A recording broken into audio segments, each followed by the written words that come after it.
Welcome, everyone. This is the Virtually Church podcast, a podcast dedicated to thinking more deeply about the differences and values between church and technology. I'm Taylor Mason, and I will be hosting this podcast alongside Jordan Mason and Jeremy Hall. Today, we are joined by our special guest, Dr. Jeff Bishop. Jeffory Bishop is a philosopher, bioethicist, author, and the Tenet Endowed Chair of Healthcare Ethics at St. Louis University, where he teaches and advises both undergraduates and graduate students. He is most widely recognized and cited for work in medical ethics as related to death and dying, the philosophy of technology, and contributions in the field of medical humanities. Bishop is a physician, holds a PhD from the University of Dallas, and serves on the editorial boards of both the Journal of Medicine and Philosophy and the journal Christian Bioethics. Dr. Jeff Bishop, we're so happy to have you today, and thank you for joining us here on the podcast. Thanks for having me. So, Jeff, we've put this podcast together to talk about how churches are using technology right now during the pandemic and how they're trying to stay connected, and whether or not we as ministers and as the church need to be thoughtful and try to determine our values as a church and make sure we don't lose those in the midst of embracing all forms of technology. So we've had a lot of conversations about that and things that get in the way. And today we want to talk about what do we mean exactly by technology? And we want to address the myth that technology is a neutral tool. And I know in conversations over the past few months with Jordan, she had spent some time in your class talking about the philosophy of technology. So Jordan, can you talk a little bit about how you learned about technology and not being neutral? Yeah. So I am one of Jeff's PhD students, and I've been learning from him for the past 2 years. And as we have done projects together and I've done my own writing on similar issues, I've been exposed to some really fascinating literature on technology that I think the average person just doesn't think about. So we often think about technology as this, this thing, these tools that we can engage with and that we can use. As long as we use them well, then we can use them towards our ends. And the fact is that technology is actually a lot more complicated than that, and it actually has tendencies that are built into it that drive it forward and drive us forward. So, Jeff, I'm hoping, can you start by addressing this myth that technology is a neutral tool? Why, in what sense can we say that it has its own tendencies? Yeah. Well, part of it is that, first of all, we think of technology, we think of it in a couple of ways that it becomes sort of commonplace for us. So we often would say, when we think of technology, we think of something digital or artificial intelligence or something that has something to do with computers right now. But this is not technology. This is a product of a kind of logic, a kind of techno logic. And so the technology has something to do with a logos, right? And it has something to do with a logic or a form of reasoning. But we've turned it into just kind of thinking about it merely as a tool that intervenes between me, a subject, with my intentionality passing through the piece of technology, the tool, onto the object of the world that we want to manipulate. And so we think of it as passing seamlessly, that my intentionality just passes seamlessly through the tool onto the reality that I want to intervene on. When in fact the technology mediates in any sort of, and we talk about the media as if the media or the medium is something that's kind of this neutral thing that my intention just passes through without unchanged by the medium, right? The tool. onto a kind of reality that I hope I can focus my attention on and allow only those things that I intend, right, to be brought into being through that tool. The problem is that our technologies, our tools now, are mediums, right? They participate in executing my tendencies, my intentions, right? But at the same time, we build certain kinds of automaticities into the tools, right? So that they carry on my intention even beyond my own intending it. So an example might be something really simple that people like Verbeek use as an example. An automatic door closer. I know I shouldn't let the cool air from the house escape into the hot atmosphere outside. That actually means I have to cool the house more, which means I'll burn more energy. And so we find it morally problematic for me to keep the air cool and having to recool it if I'm letting it escape. And so we build automatic door closers, right? So our moral intention is to save the energy. And I have the automatic door closer that helps me to save the energy, right? So it already has my intentionalities being enacted even when I don't necessarily intend them directly through that, right?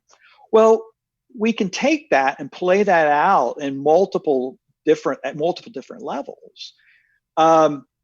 So what that means is that there is a kind of tendency built into the technologies, even the most neutral of technologies, seemingly neutral of technologies, like automatic door closer, right?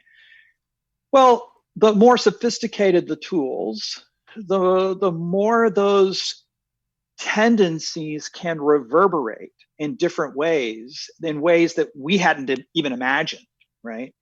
So we might have tools that, like the telephone, right? We intend it to communicate in a certain kind of way, and then we find it being used for various and sundry nefarious purposes, right? And so it has those tendencies, right?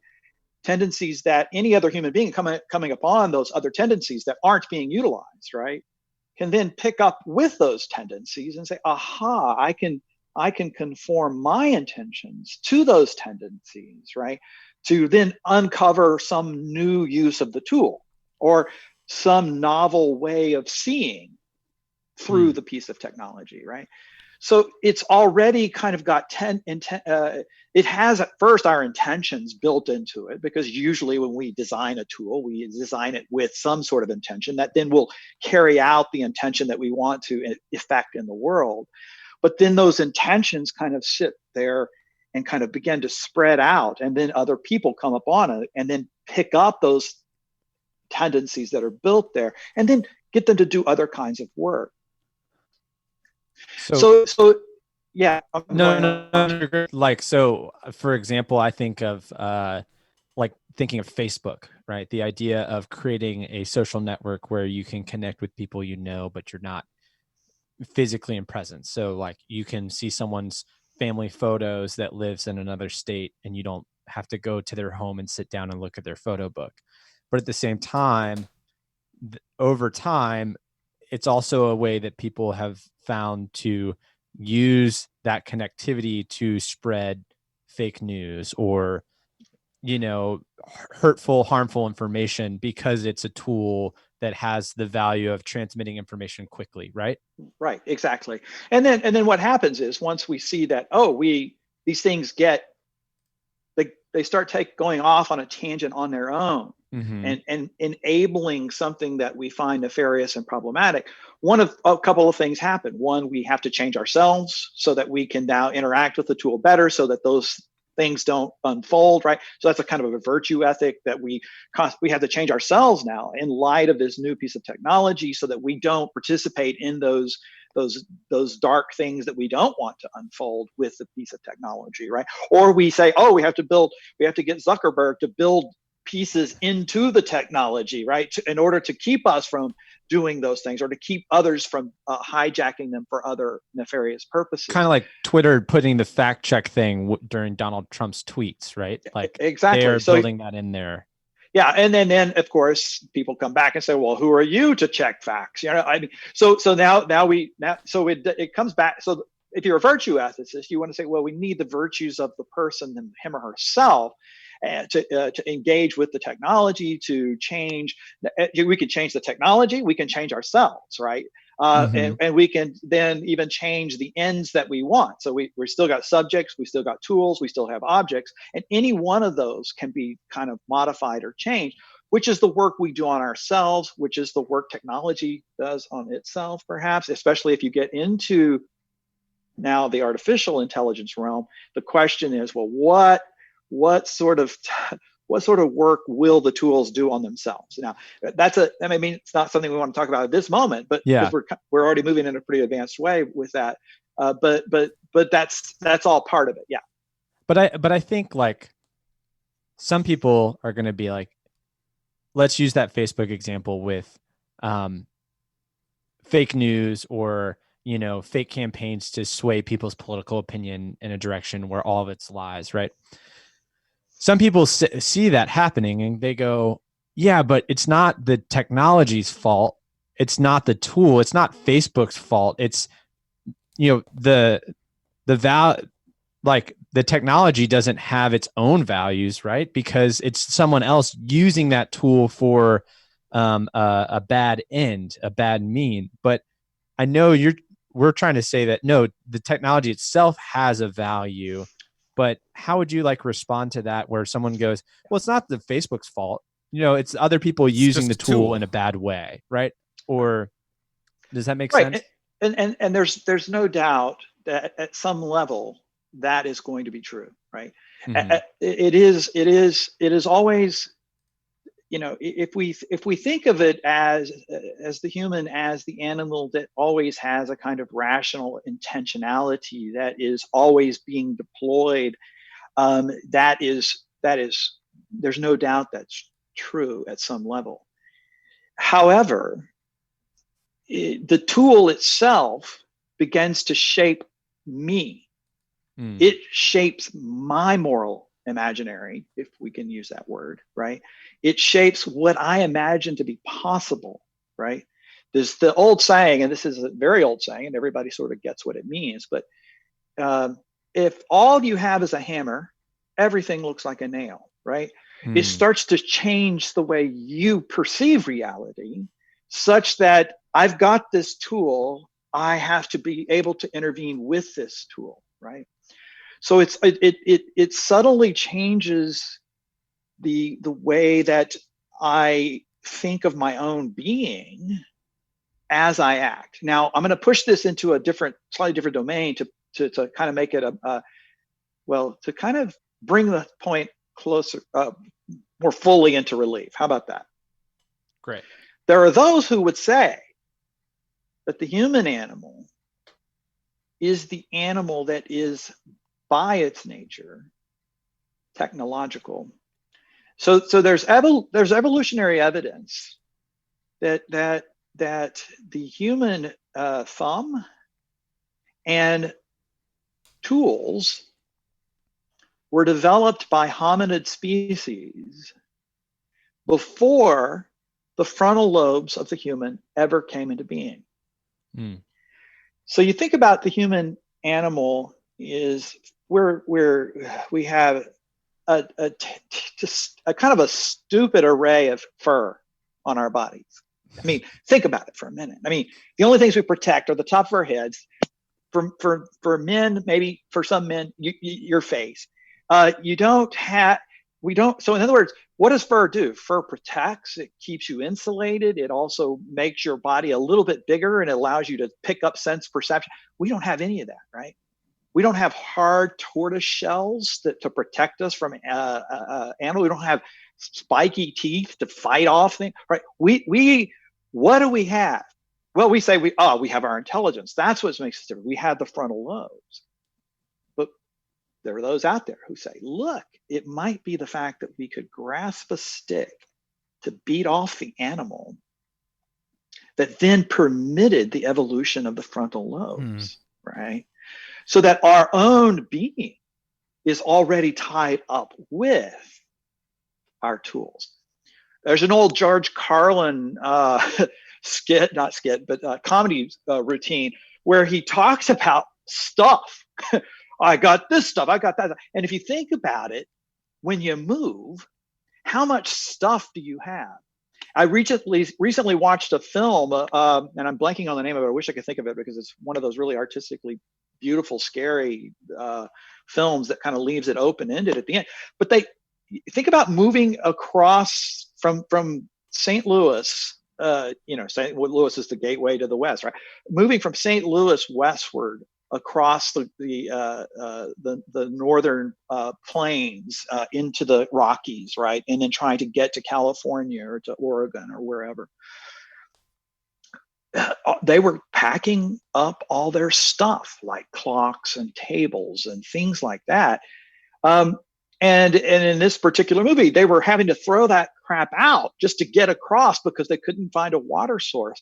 And you find that all of these tools, that they needed different kinds of tools. They needed tools that permitted them to find water. It needed other kinds of tools that were necessary, or they weren't going to make it, right?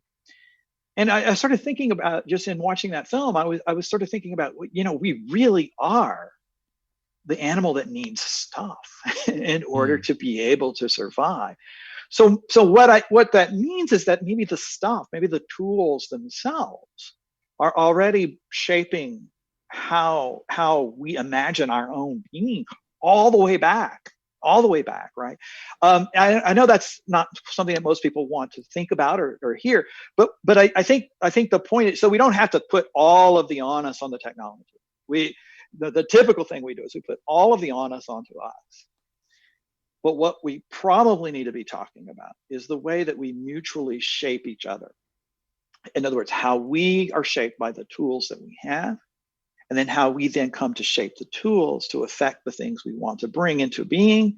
But then the things we bring into being themselves reverberate back and begin to shape us as well, right? So we're always in these movements of becoming.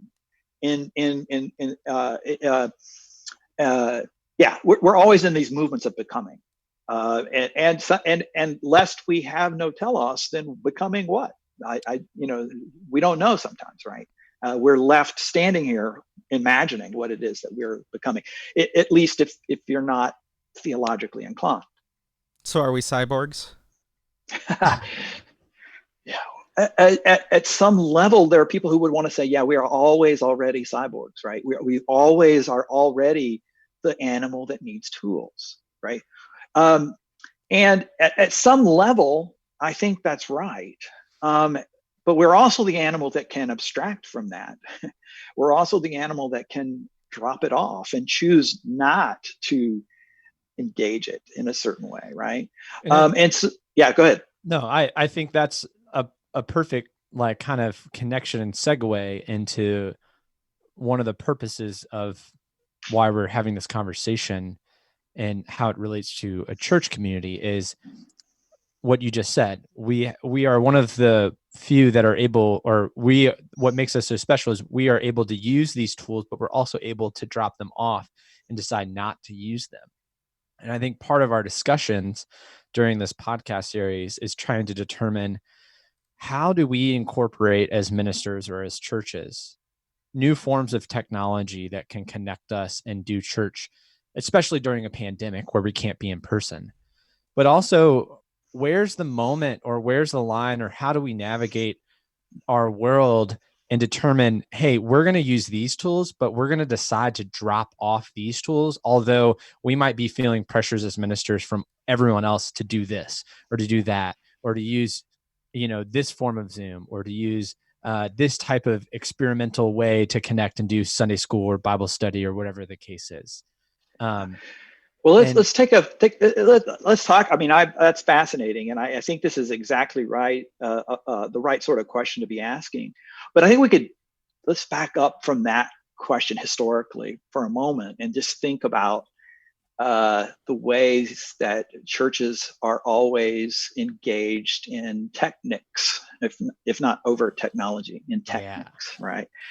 So let's think of it, even if we just chant our prayers with a voice,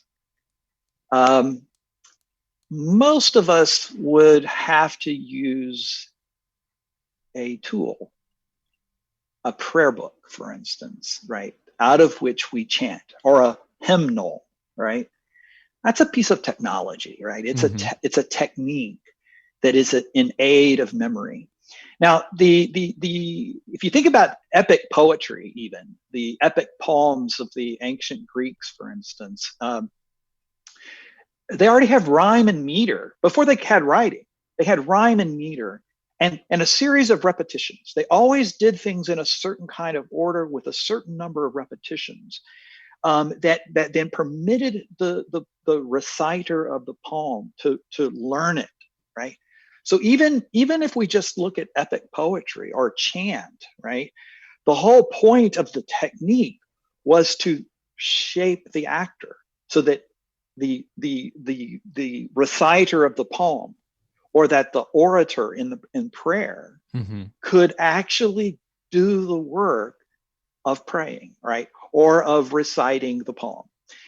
So even if we want to say, well, let's drop all technologies out, even our techniques, right, are there that don't carry much content. They do end up carrying content, but the techniques of meter and rhyme, they don't carry a lot of content per se, but it's that technique and that rhyme, that meter, that then allows the memory to ride more easily for this being that's supposedly really intelligent, but has trouble memorizing things, right? Except through those techniques.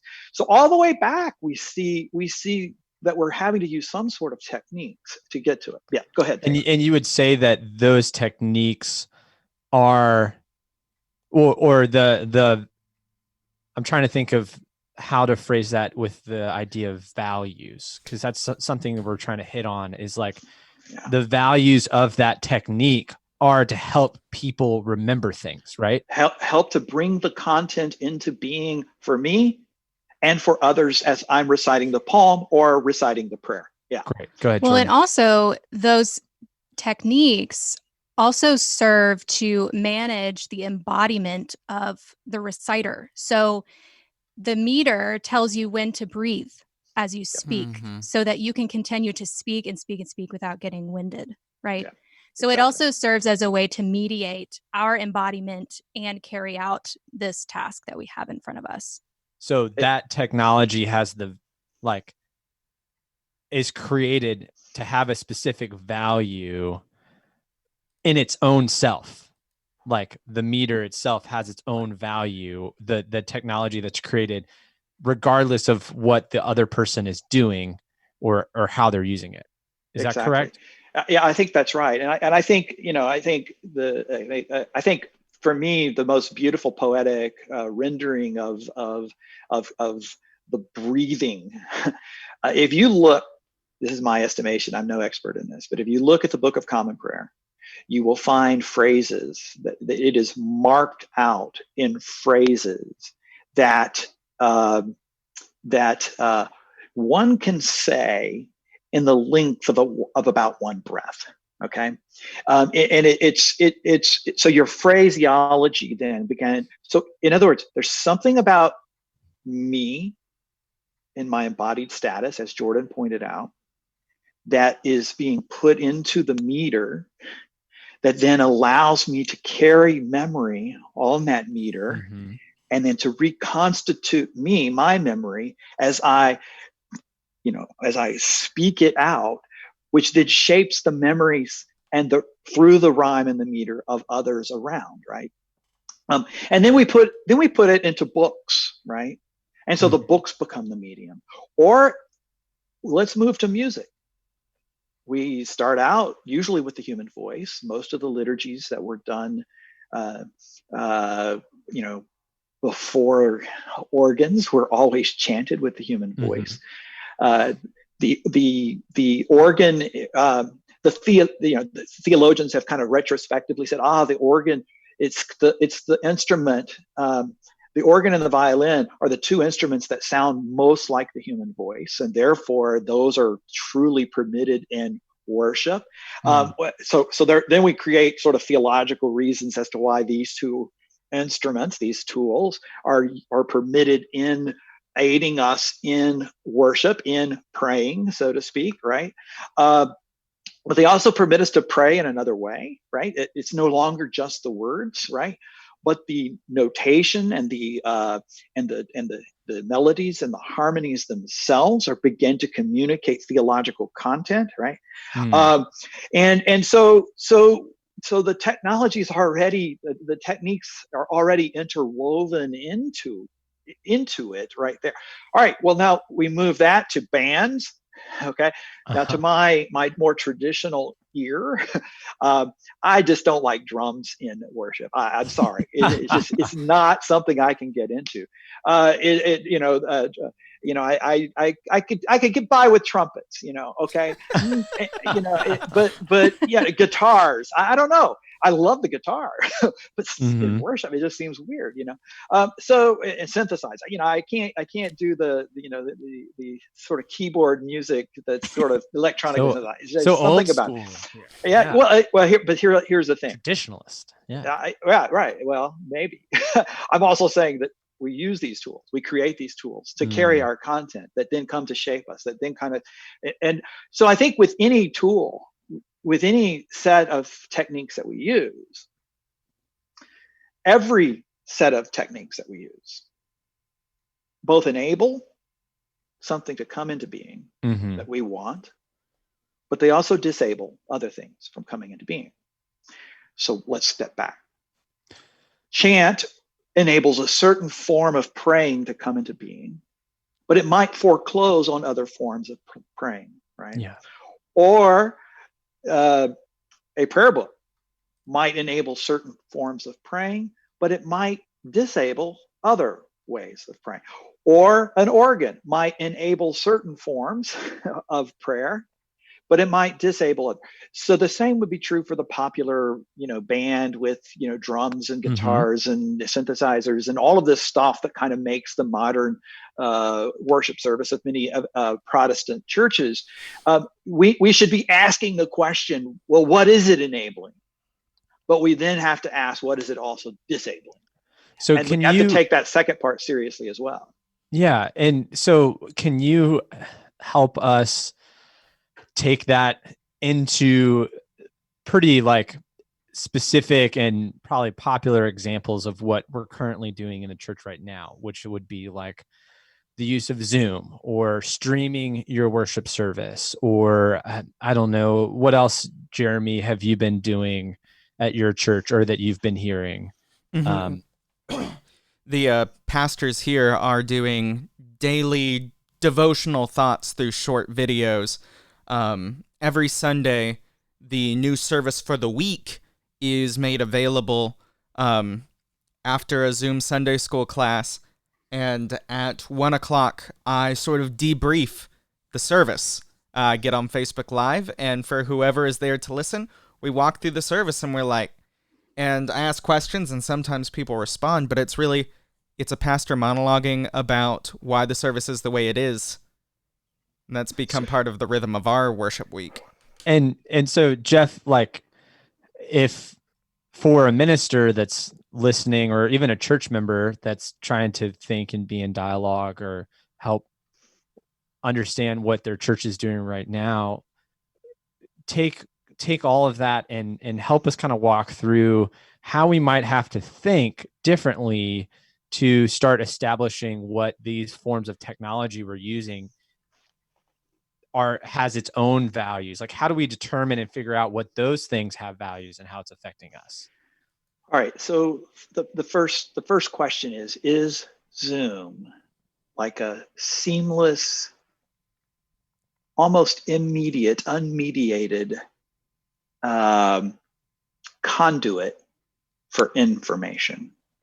Okay.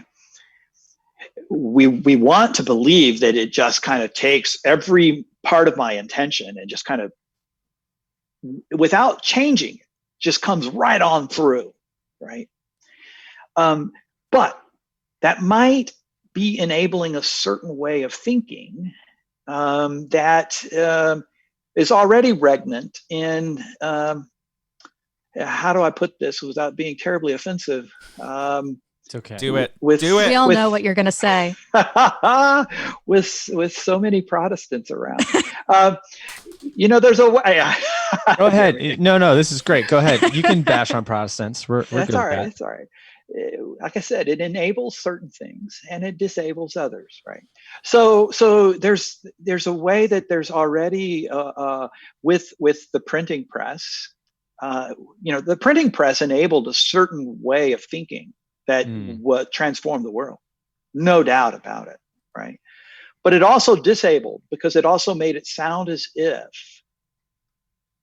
God spoke it, somebody recorded it, we reproduce it, and now we've got the damn truth unmediated because we've got the word.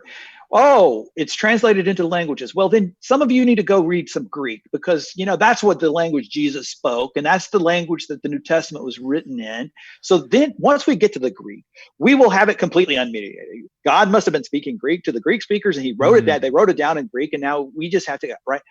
It creates the image of knowledge as information, as just some data that goes from one point to the other without being mediated. It goes from God directly into my head when I'm reading scripture, right?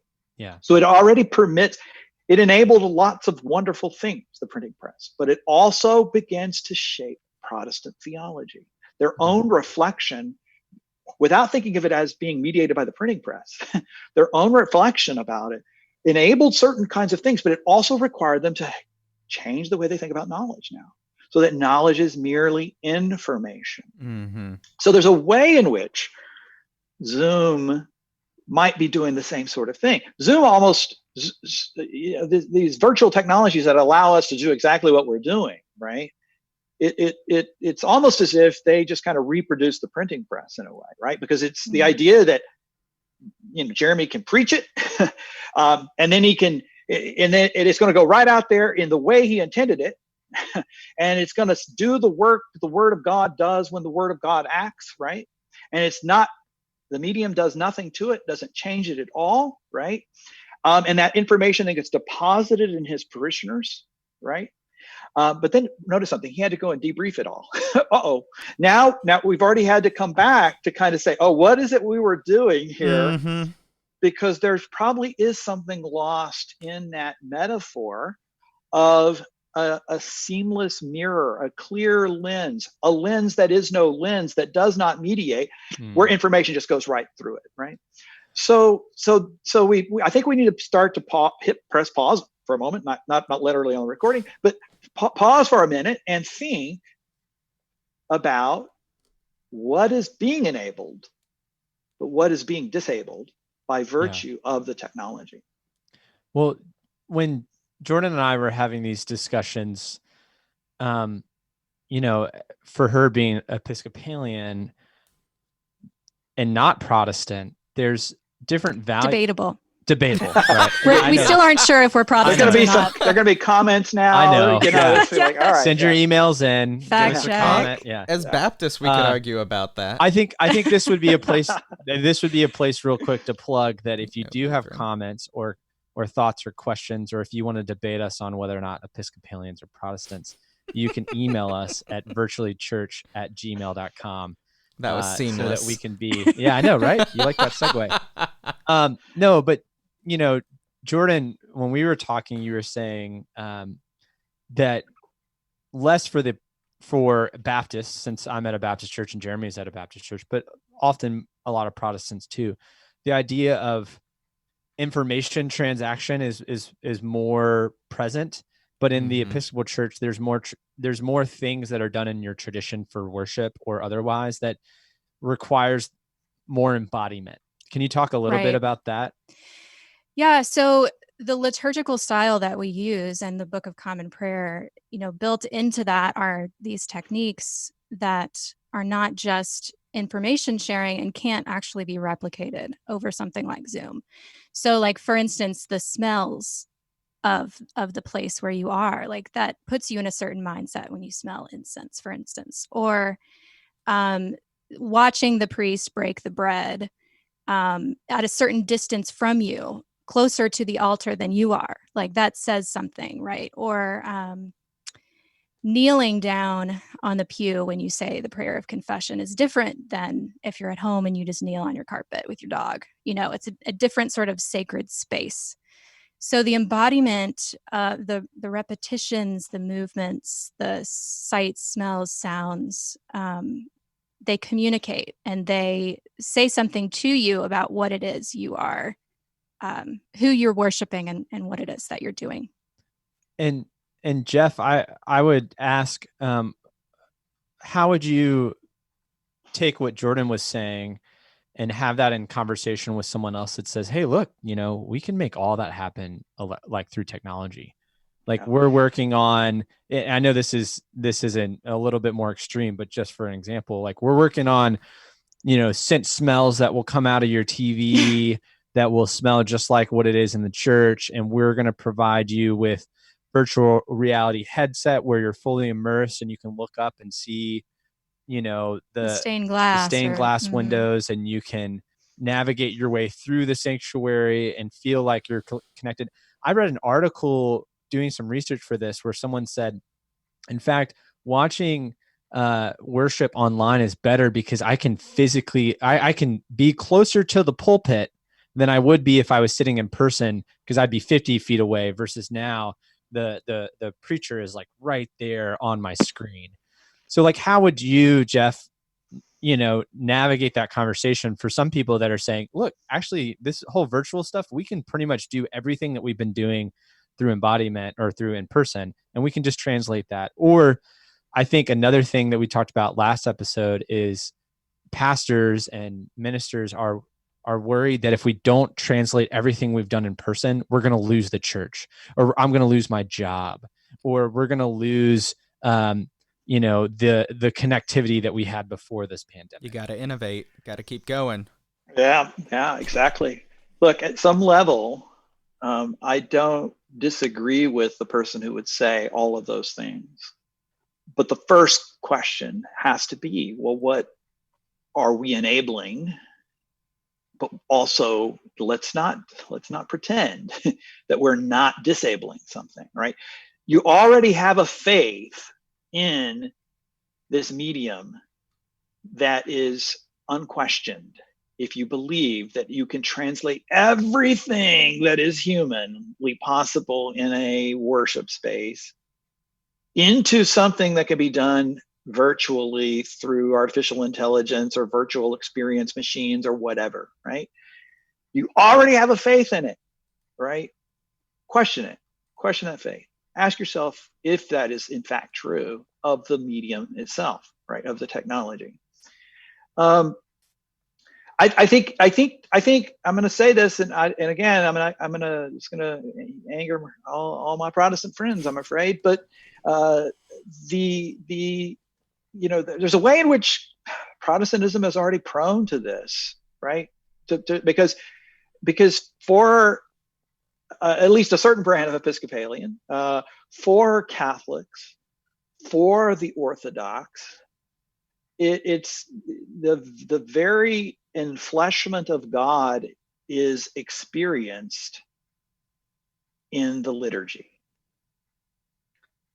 The Word is made flesh, as it was in the beginning, with Christ's incarnation, right? In the words of consecration and the epiclesis. There is a tactile experience.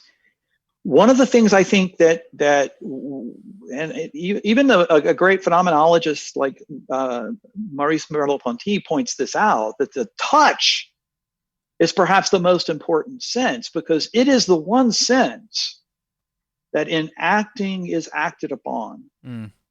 When I see something, I am not necessarily being seen. When I hear something, I am not necessarily being heard. When I Touch is smell something, reciprocal. I'm not necessarily being smelled, right? But if I'm touching, I'm at the same time being touched. Okay. So there, the sense of touch is a sense perception that you get when you're physically present with others there, so that greet one another with a holy kiss means something. People reverence and kiss icons in Orthodox and Catholic churches, more so Orthodox churches. Touch. I'm longing to touch the saint whose image is enfleshed in this wood, so to speak, right? So the idea of enfleshment and flesh and touch is there in these liturgical traditions like Catholicism or Episcopalianism or Orthodoxy that I think Protestants want to reclaim or need to reclaim or ought to reclaim it, even if they don't want to reclaim it. So I guess the question is, well, there are dimensions of that I don't think can ever really truly be replicated in a kind of Zoom church session, right? Yeah. The greeting one another with a holy kiss is just not really possible. Go ahead, Jordan. So this brings us to something that I was hoping we would talk about, which is the tendency of technology to embrace efficiency and efficacy. And if you think about like the Industrial Revolution and sort of these big industries, like that sort of technology that we think of after the Industrial Revolution, factory production makes everything the same, right? So sameness would be a value that's built into a factory. And so I just kind of wonder, if the services that we can replicate on Zoom or on YouTube Live, if they aren't bent more towards efficiency and efficacy than they would be if we were in person, where we are maybe more receptive to the Holy Spirit or maybe more receptive to interruptions like a baby crying or someone forgetting to stand up to read the scripture, something like that. So I just wonder if maybe some of those tendencies can come through. I think that's a very good point. Particularity matters. The matter matters, and I think that there's a way in which seeing Ms. Jones, who always sits in the pew right here, right in front of me, at a distance from the pulpit, right? Yep. At a distance from the altar, right? Actually, something is being communicated there. I'll give you another example. In my parish, I work at the altar sometimes, and there's nothing more powerful than seeing old Ms. Jones with her arthritic knees walking up to the altar, or, Roy, who is dying of pancreatic cancer, walking up to the altar, all of us coming to the same spot in order to receive the grace of the sacraments, right? I'm sure we'll say, Zoom people will say, we'll figure out a way to make that, be the same. Yeah. And I don't know if that's true. Yeah. There is a program that one of our great mega churches has offered for free to the church public that it's like you can get it at onlinechurch.tv or something like that. And it's a host for your streaming service that allows people to click to raise their hands in worship.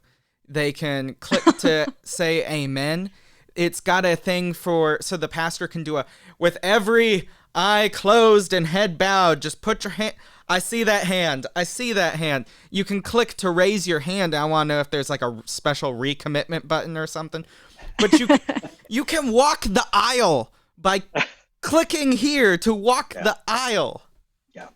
Well, you almost think about what this means about what we think of ourselves, right? We already think of ourselves, and I've heard people in Christian communities who are very much into technology, who will say something to the effect of, "Well, it's all virtual anyway." Right?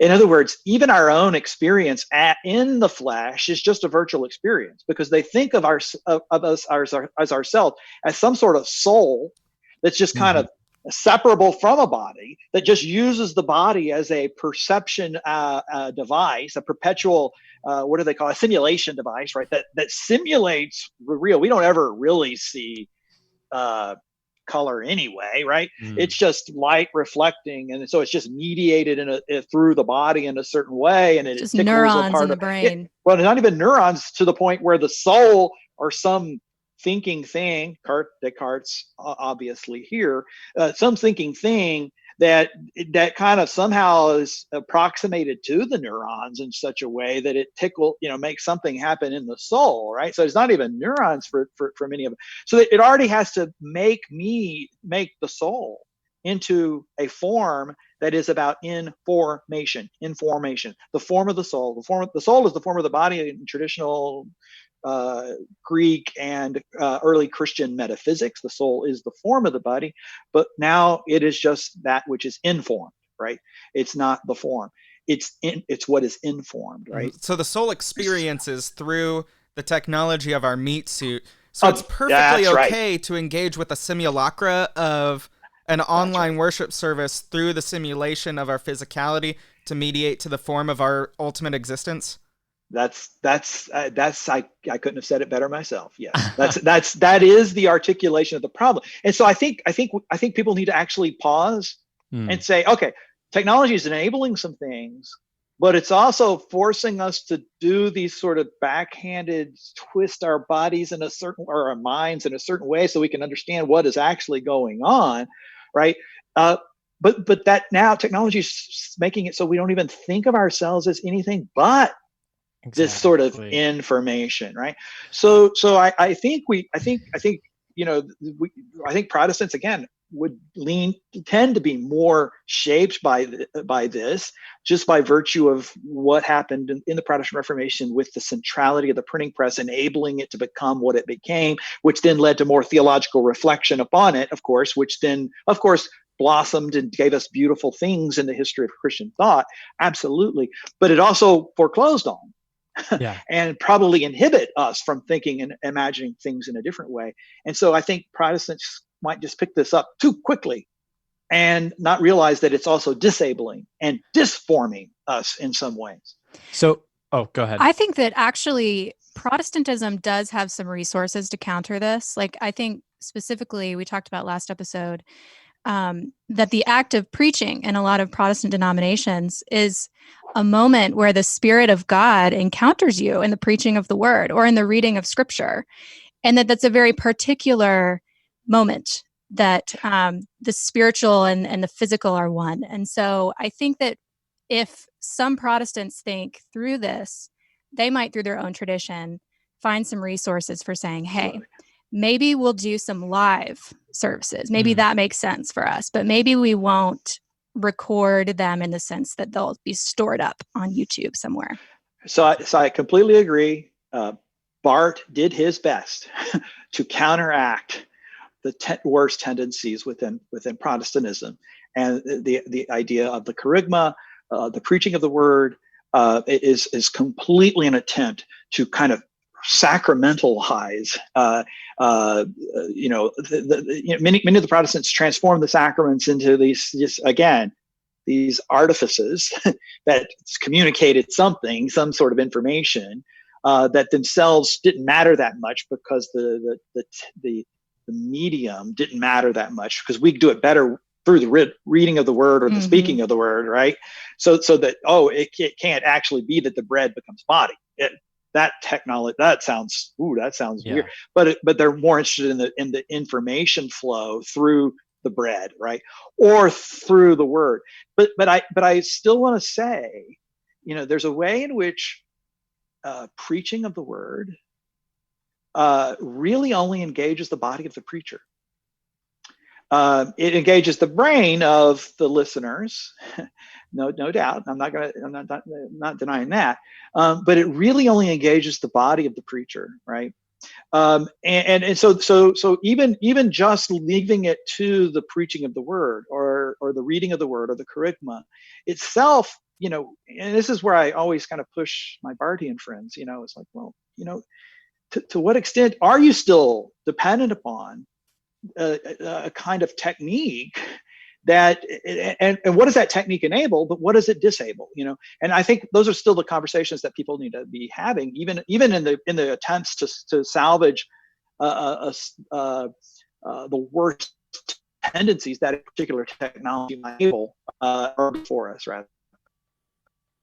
Since we currently, for most people during this pandemic, can't be in person because ministers and churches are trying to make sure we protect each other, is it even possible for us to do things where that elderly person can come down and kneel before the altar, or do we have to, I think Jordan has said this, that we need to realize and admit that we can't do it. So we need to spend some time admitting and lamenting that that's not possible and hoping for a day, right? Is that what you're saying? And maybe think about some of the ascetic practices of the church and some of these. I mean, this is not the first time that the church hasn't been allowed to meet for some reason or another. I mean, there have been churches driven underground in countries before, and there's times where people can't take the sacraments, and what other sorts of prayers are available to them. I just think our tradition is so much more expansive than just either we meet in person or we meet as if in person online. Yeah. And I think that's right. And I want to say that it's what I hope we long for. And this is the promise that Zoom will do everything that we could ever want it to do, and we don't necessarily need this. Right? I think that's exactly the wrong answer. The right answer is that we start to long for that which we had before, and that this is a temporizing effort so that we can get back to the enfleshed embracing of one another, for those of us who have been embraced by the Word made flesh, right? So that is the central act of worship, this enfleshed body being embraced by the Word made flesh. And everything else that Zoom might promise is only a promissory note for that. We can't say it's going to substitute, and that's where I think we get the problems. And I would argue in the worst forms of what do they call it? I don't know, that special word for Protestant reformers, the extreme reformers or whatever. That's what they did. They threw everything out, thinking, "Oh, we'll just do it this way," when in fact they needed to be brought back from that in some way, and think about, okay, what is it enabling? Sure, that's great, but what has been disabled that the church itself actually does embody? Yeah, that's great. So at the end of each of our podcast episodes, we wanted to do something that, in the midst of the pandemic and all the craziness of going on in the world, something that we see in the world that is bringing us hope. So we spend just a really short time at the end of the episode just mentioning something that we see either in the church or in the world that is bringing us hope today. So we'll start with you, Jeff. Oh, thanks. Yeah. The least experience at doing this on the spot. Yeah. Is there anything currently, like within the church as a whole, or your specific church, or within the world, that's giving you hope right now? Well, boy, I think there's a way that through technology, through the medium of technologies like this, there's a way that we can communicate with each other and see a kind of solidarity with Christians around the world. So I just saw somebody I follow on Twitter was liked something that somebody that I didn't follow on Twitter found, and it was a photograph of a Dominican nun wearing a mask, holding up a sign that says, "This is evil," hashtag Black Lives Matter. And I said to myself, I want to be her friend. I actually said that in my retweeting of it. And there's a way, that's, to me, that's the positive thing that technology can enable in a time when think about it, if we didn't have this, we would really be isolated if we didn't have the technology. That said, we cannot let the technology come to disable us and prevent us from thinking about things that we must think about. Great. Jordan?